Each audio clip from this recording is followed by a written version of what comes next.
ನಮಸ್ತೆ ಮೇಡಮ್, ನನ್ನ ಹೆಸರು ಹೇಮಲತಾ ಅಂತ. ನನ್ನ ವಯಸ್ಸು 52.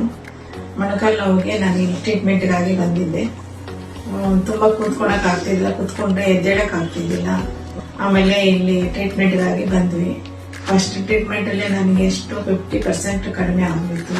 ಆಮೇಲೆ ಅವ್ರು ಹೇಳಿರೋ ಪ್ರಕಾರ ಎಕ್ಸರ್ಸೈಜು, ವಾಕಿಂಗು, ಆಮೇಲೆ ಡಯಟ್ ಎಲ್ಲ ಇದ್ ಮಾಡಿದ್ಮೇಲೆ ಅವರು 15 ಡೇಸ್ಗೆ 1 ಕಿಲೋಮೀಟರ್ 1 kg ಆದ್ರೂ ಕಡಿಮೆ ಆಗ್ಬೇಕು ಅಂತ ಹೇಳಿದ್ರು. 15 ಡೇಸ್ಗೆ ನಾನು 1.5 kg ಕಡಿಮೆ ಆದೆ.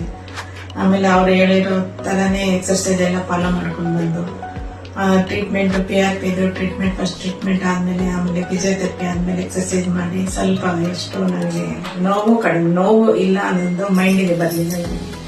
ವಾಕ್ ಮಾಡಕ್ಕೂ ಈಸಿ ಆಯ್ತು.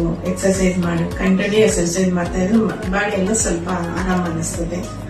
ಹಾಗಾಗಿ ಇದು ಫಸ್ಟ್ ಸೆಕೆಂಡ್ ಆದ್ಮೇಲೆ ಇದು ಲಾಸ್ಟ್ ಟ್ರೀಟ್ಮೆಂಟ್ ಬಂದಿದ್ದು. ಈಗ ಟ್ರೀಟ್ಮೆಂಟ್ ಕೂಡ ಇಂಜೆಕ್ಷನ್ಗಂತೂ ನನಗೆ ಏನು ನೋವೇ ಅನಿಸ್ಲಿಲ್ಲ.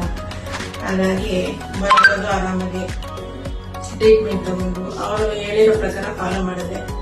ಶುಭಾ ಮೇಡಮ್ಗಂತೂ ನಾನು ತುಂಬಾ ಥ್ಯಾಂಕ್ಸ್ ಹೇಳಕ್ ಇಷ್ಟಪಡ್ತೀನಿ. ಯಾಕಂದ್ರೆ ಎಷ್ಟೋ ವರ್ಷಗಳಿಂದ ನಾನು ಸುಮಾರು 5 ವರ್ಷದಿಂದ ಈ ನೋವು ಪಟ್ಟಿದ್ದೀನಿ. ಹಾಗಾಗಿ ಇಲ್ಲಿ 1-3 ತಿಂಗಳಿಗೇನೆ ನನಗೆ ತುಂಬಾ ಆರಾಮ ಅನಿಸ್ತು. ಹಾಗಾಗಿ ನೀವು ನೋವಿದ್ರೆ ಯಾವ ತರ ನೋವಿದ್ರು ಅವರೆಲ್ಲ ಟ್ರೀಟ್ಮೆಂಟ್ ಅದು ಚೆನ್ನಾಗಿ ಮಾಡ್ತಾರೆ. ಇಲ್ಲಿ ಇರೋರೆಲ್ಲರೂ ಆತರ ಫ್ರೆಂಡ್ಸ್ ಈಗ ಚೆನ್ನಾಗಿ ಮಾತಾಡ್ತಾರೆ, ಚೆನ್ನಾಗಿ ಟ್ರೀಟ್ ಮಾಡ್ತಾರೆ. ಹಾಗಾಗಿ ನನಗಂತೂ 70%ಗಿಂತ ಜಾಸ್ತಿನೇ ಕಡಿಮೆ ಆಗಿದೆ ಅಂತ ಹೇಳಕ್ ಇಷ್ಟ.